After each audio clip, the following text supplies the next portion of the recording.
Hey guys, have you ever wondered how you can upload a TikTok video via your desktop? Well, let me show you how to do it, so stay tuned.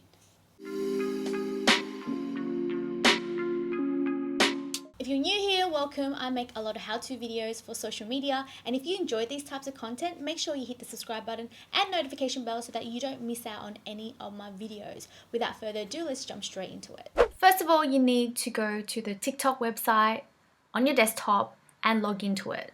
So once you're in, you see this cloud icon with the arrow pointing up. That's where you upload your video. So you need to click onto that.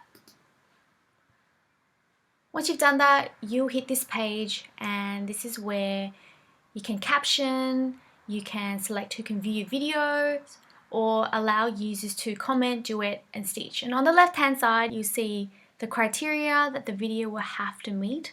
So you've got here MP4 or WebM, that's the resolution, and you can upload up to 60 seconds. So if you hit that cloud icon, select the video that you want to upload, hit open, wait a couple of minutes for it to upload.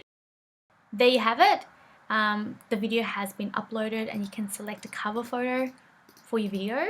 Once you're happy with the cover photo, you can proceed and hit the post button. And yeah, that's how you do it, guys. If this video has helped you, please give me a big thumbs up. And if you have any questions for me, leave it down in the comment section below. But that's all from me for now, and I'll see you on the next one.